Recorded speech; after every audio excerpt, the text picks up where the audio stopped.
In this one, it's going to be an explosive game, I can say the least, like definitely with these two Pokemon going up against each other.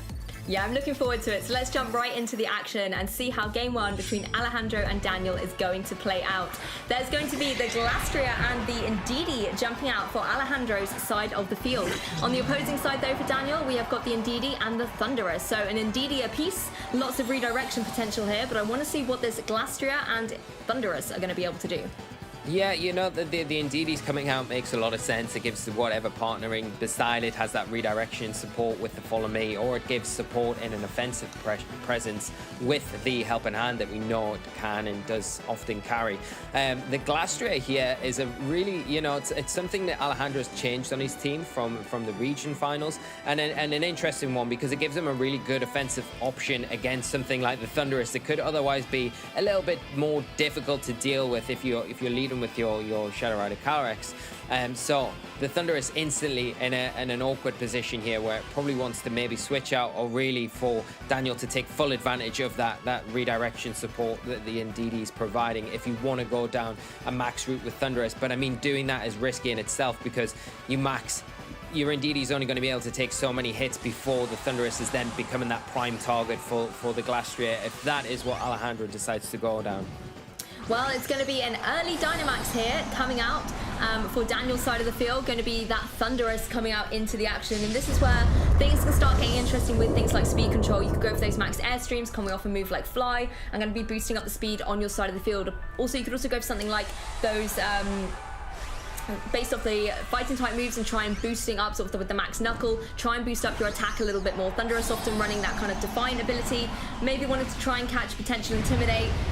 Not going to be happening in this particular turn 0, so maybe if you're Dynamaxing up your Thundurus, you want to try and capitalize on that. Alejandro, however, going to be Dynamaxing up the Glastria, and I'm really interested to see how this is going to play out, because normally we see Glastria in kind of a Trick Room matchup, so to be coming out here in kind of turn 1, looking forward to seeing what it's capable of. It is going to be the max airstream, however, coming out from that Thundurus, targeting right down into the Glastria. Notably, the Indeedee on Alejandro's side has not gone for any redirection, so there's no Follow Me coming out from that side compared to the one on Daniel's side that's going to be able to redirect this Mystical Fire coming out from the Indeedee on Alejandro's side. I wonder if that was maybe going for a weakness policy side activation, Lee. Yeah, you would imagine so, Lou. I think that's a really good call from yourself. And like you were saying about the Thundurus here, you kind of, if you are Daniel, you want to be going for those max knuckles predominantly. You know, getting the airstream in here right now is great, but the fact is that you want to try and get those attack stats boosted as much as possible. We know how powerful something like Glastria can be, and predominantly you do see it in Trick Room environments, so it's interesting to see it here without Trick Room support and not even really supported by any sort of Trick Room on Alejandro's side of the field. But it is doing enough. That big knockout there onto the Indeedee is pretty big, because you've got no redirection, you've got no kind of protection now for the Thundurus, unless you can bring something in being the Cinderace or the Calyrex to really be able to knock it out before the Thundurus is hit. Otherwise, you're in a little bit of an awkward position. Yeah, I mean, amazing play there from Alejandro, removing the Indeedee from the field, but I think critically as well, getting that +1 boost on the Glastria just makes it a lot more formidable going forward. The fact that Alejandro still has his Indeedee as well means that he does have access to that redirection, so whatever Pokemon Daniel's able to bring in, Indeedee might be able to protect that Glastria for a turn or two as well. It is going to be the Calyrex coming into the fray, and this is again where I really like Indeedee as a Pokemon option here, because the Astral Barrage isn't going to affect Indeedee with its normal typing. No, and it kind of gives it a little bit of freedom to go for maybe a Mystical Fire if it wants to onto the Calyrex, you know, if it's really worried about it there. But I don't think there's really any need. I think what you probably want to do for Alejandro is just go for that redirection, take the attack from the Thundurus because you know it's going to be hitting before the Calyrex, and then just make sure that your Glastria is not taking too much damage and going to be able to probably pick up a return knockout onto the opposing Calyrex on Daniel's side of the field, because that's the big thing for the Glastria now. You know, it's got that attack boost, it wants to be picking up knockouts, and the Thundurus may be able to do some good damage to the Indeedee if it's got max darkness or something like that. It would be useful to lower the special defensive stats on that side of the field, but if it's not present, then it makes the decisions very difficult going into this next turn. Or you can see Daniel really agonizing over which Pokemon to target down with the Thunderous there, taking it down right down to the last second. Indeedee, however, on Alejandro's side, going to go for that redirection with the Follow Me, and Thunderous is going to go for the Max Airstream. Going to be targeted down into that Indeedee, doing a decent chunk of damage, taking it just below 50% HP. So it's going to be interesting to see if the Calyrex maybe has gone for a move that is going to be able to connect onto the DD, and if it is going to be enough, and it is indeed going to be able to do some decent damage to the Glastrier as well, but Glastrier able to survive out this turn. Calyrex, however, critically getting that Grimnay boost, making itself that threat on the field, particularly with the speed advantage that it's got. It's naturally speedy, but then it's also taken that Max Airstream boost. Thunderous, however, is going to have to take this Max Hailstorm, and it is a very solid one-hit KO against it there, Lee.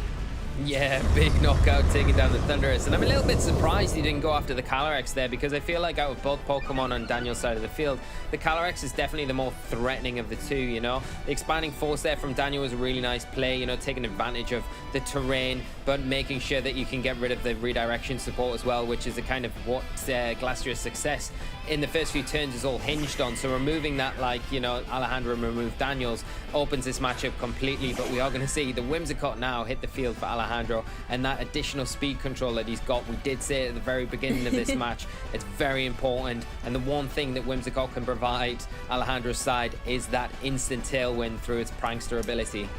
There's so many speed calculations going through my head right now, Lee. It's so difficult to keep track. Calyrex naturally speedy anyway, but it's got that +1 boost. Whimsicott joining the field can go for that tailwind and double up the speed on Alejandro's side. But Glastrier is the interesting one. It's normally quite a slow Pokemon. The fact that Alejandro's let it out here without any Trick Room could indicate that it is maybe built to be speedy, but is it going to be enough in a tailwind to maybe outspeed that Calyrex? And Calyrex at +1, having access to the Astral Barrage at this point, there's no more Indeedee to not take that attack. That's going to really hurt the Glastrier and the Whimsicott. Yeah, even with the fastest of Glastriers that you could get, even in a Tailwind environment, it's still not going to be able to outspeed either the Cinderace or this Calyrex. But between the two, have you got enough to take down the Glastrier? And you probably do, but we're going to see the Cinderace just go for the bounce here, going to avoid any damage this turn, as the Shadow Rider Calyrex does protect from any sort of Max Hailstorm damage this turn. Yeah, and the Cinderace avoiding that damage as well. And I really like this play here by Daniel, actually going for the bounce. It means that you get out of the action and waste one of the max turns from Alejandro, because it's either going to go into the Cinderace that's not on the field or go into the protecting Calyrex there. Whimsicott has had its focus sash chipped away by that hail, so that bounce, if it's targeting down into that Whimsicott, will be able to remove it from the field.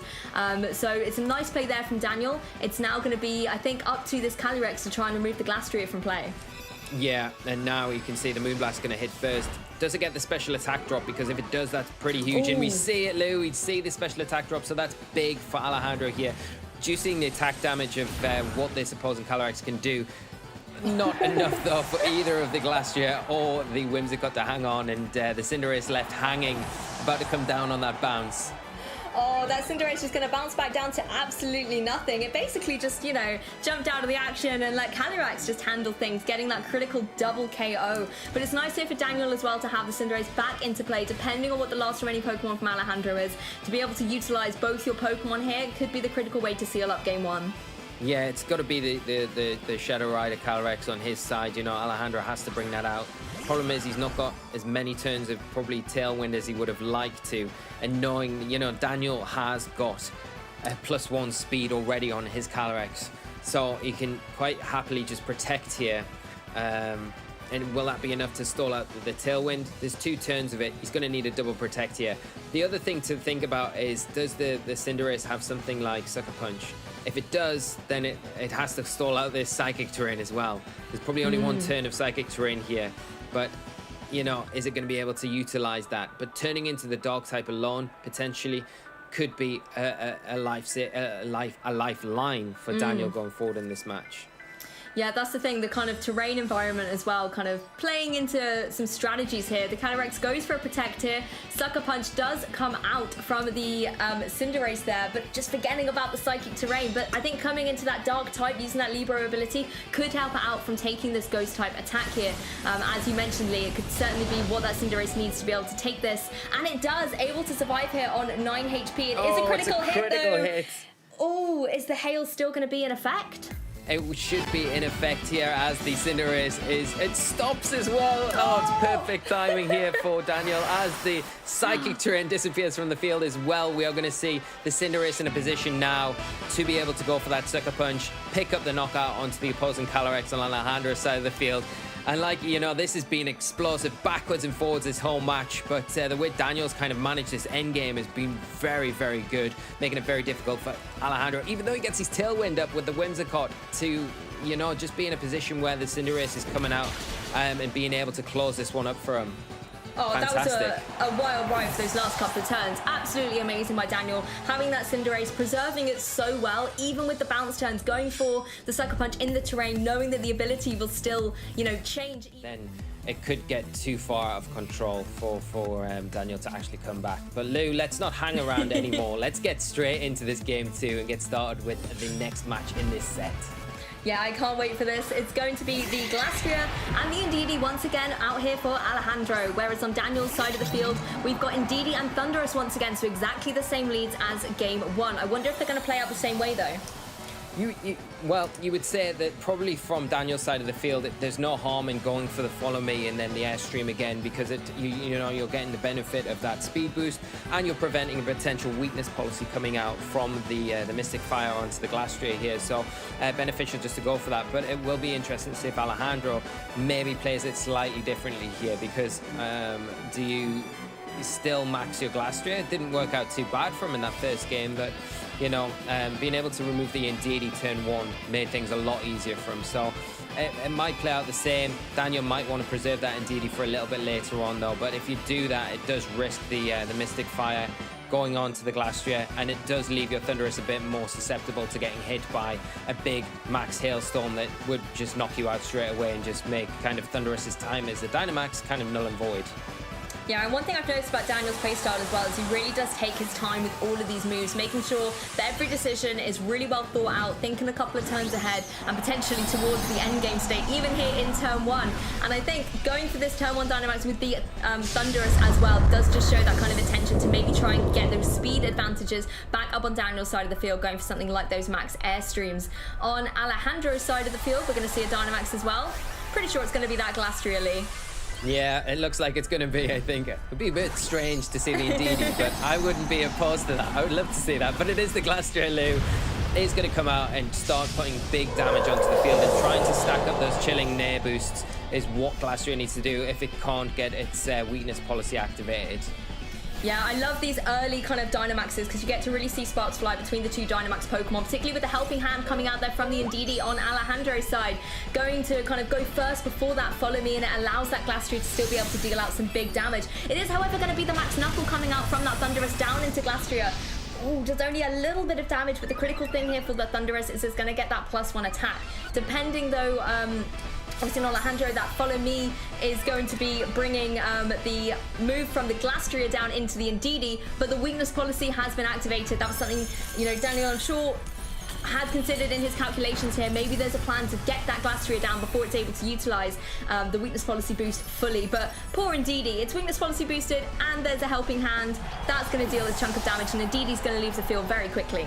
Yeah, poor Indeedee there, going down very quickly. But the big thing here for Alejandro is he's got that weakness policy activated.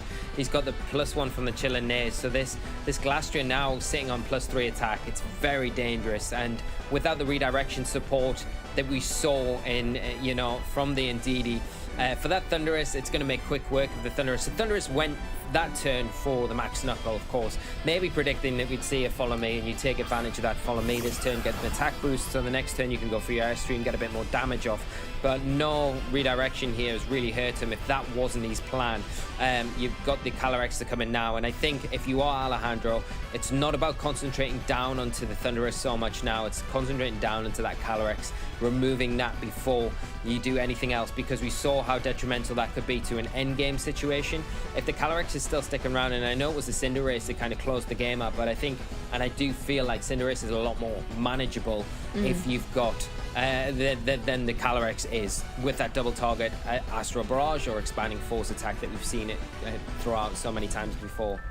Yeah, particularly as the Calyrex can utilize the Grenade ability, can start boosting up its special attack. That's where it really gets to be quite formidable, particularly if it does get some kind of speed advantage with something like the Max Airstream. So I think you're right here, Lee. Alejandro really does need to make sure that he is targeting it down so that kind of towards the end game, it's not going to be so much of a threat. Indeedee going to go for that follow me though, just wants to redraw in any moves coming out from this Thunderous. Calyrex once again going for the expanding force, wanting to make sure that Indeedee will be taking damage from its move in this particular turn.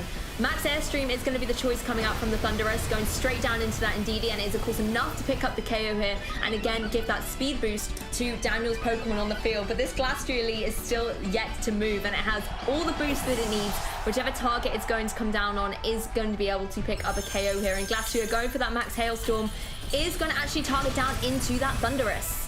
Yeah, into the Thunderous once again, and removes the Dynamax threat, which to a certain extent makes sense because then you prevent any more speed boosts onto your own Calyrex, because the Airstreams aren't really like a Tailwind, you know, they stay for the duration as long as that Pokemon is on the field until you switch it out. It's not like Tailwind, it's on a timer as soon as you set it up, so it does give you a bit more kind of security in that respect. So preventing those any more speed boosts is quite useful, especially if you're going to use Tailwind like we saw in that last game where Alejandro's bringing in the Whimsicott once again, going to try and take advantage of the Tailwind that it can provide and potentially make use of his own Calyrex when it comes onto the field. And keep in mind that there are only so many turns of the Psychic Terrain left, so that the Sucker Punch isn't so much of a threat going into the latter turns once the Calyrex comes on the field. But you've still got to think that the Glastrier is still on the field and it's still causing a lot of pressure, you know, it's still got those attack boosts, so it's not something that you can just freely ignore if you are Daniel.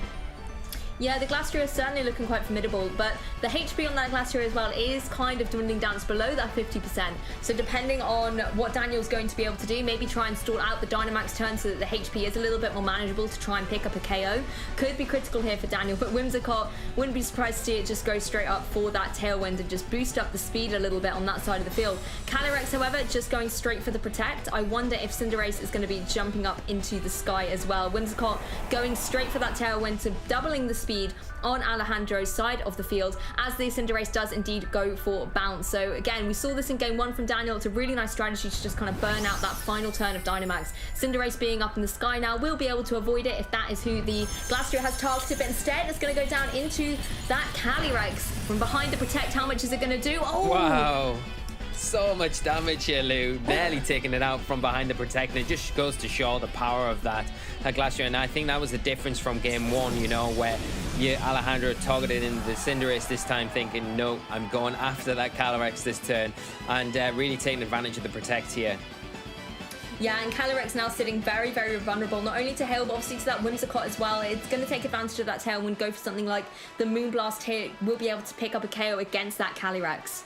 Yeah, and I think that's what Alejandro does. Moonblast here and then attack with really any attack that you choose from the Glastrier, excluding high horsepower potentially, but you'll pick up the knockout onto the Cinderace pretty easily.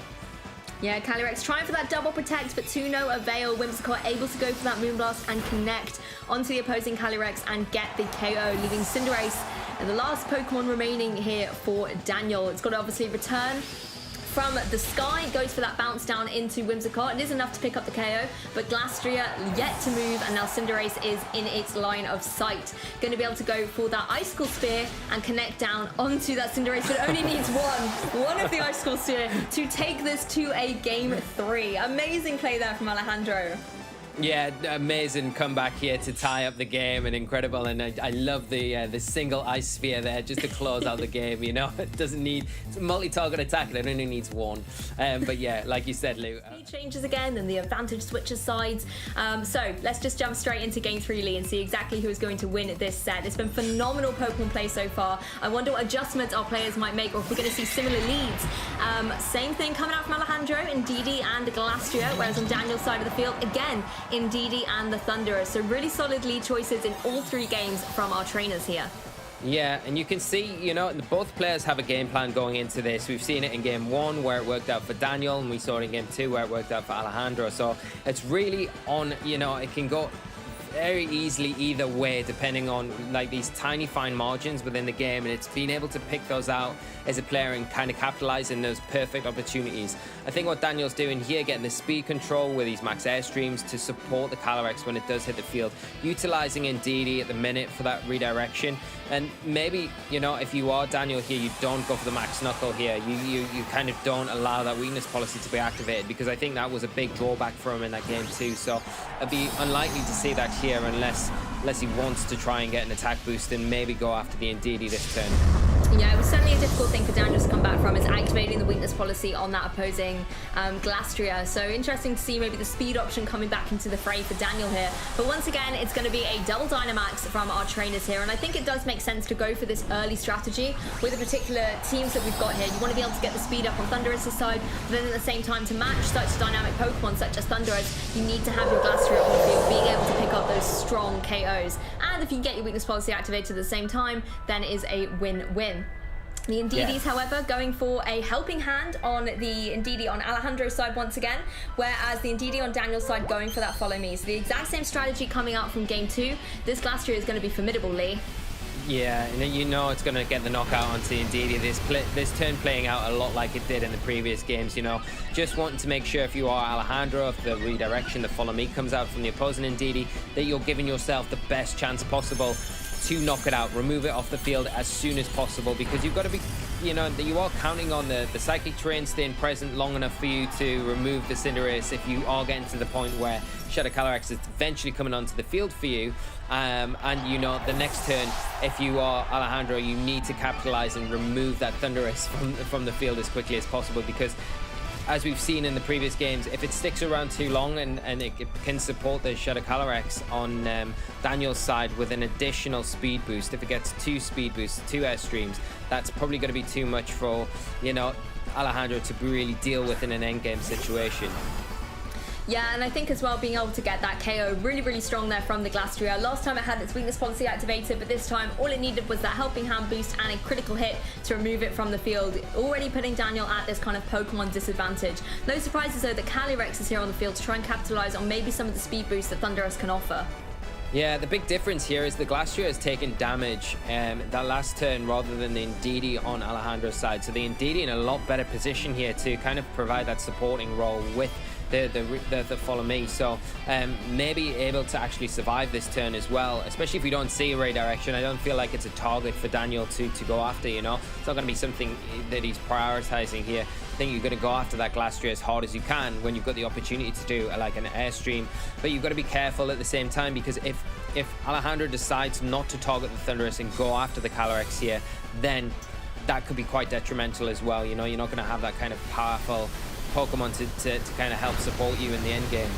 Well, Ndidi just going straight for a protector on Alejandro's side, wanting to make sure that it survives out the turn to be able to support possibly going into the next one. The speed boost, of course, going up on Daniel's side of the field as Calyrex once again takes advantage of the psychic terrain and goes for that expanding force. Ndidi going to protect itself from it, and we know that Glastria already has the bulk to be able to take both those attacks.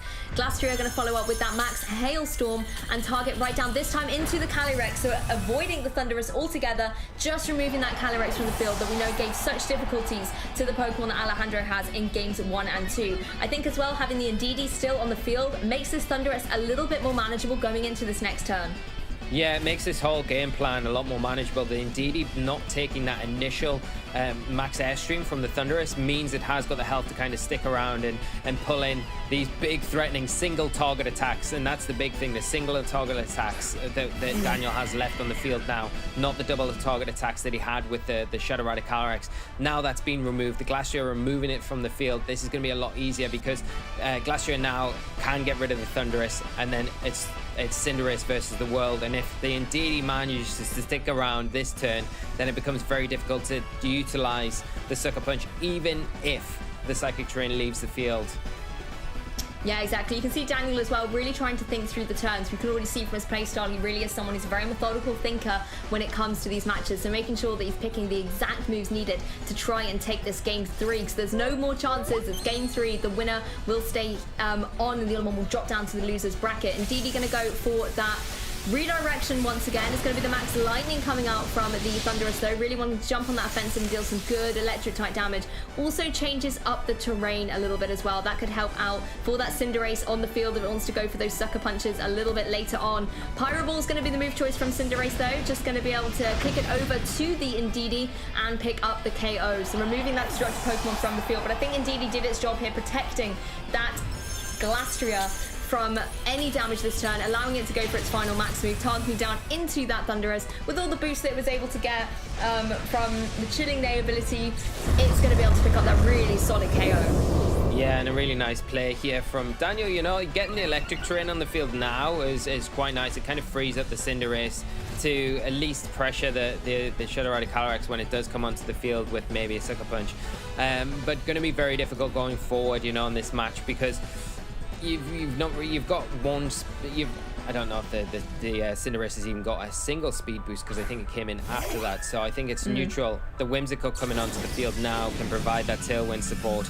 And obviously, you can only hit one thing at a time with Cinderace, which is the problem against 3 Pokemon. I don't feel like you're going to have enough to really be able to remove all of these threats just one by one. Cinderace isn't the kind of the defensively built Pokemon that we know in some of the other Pokemon in the format to be so, you know, well versed at. It can't take the amount of attacks, and you know, the Galastria right now with +3, it's going to be too much. We've seen already from game 2 how hard that one Icicle Sphere hits. So yeah, it's going to be a difficult spot for Daniel, really is. But Alejandro played this perfectly in this game.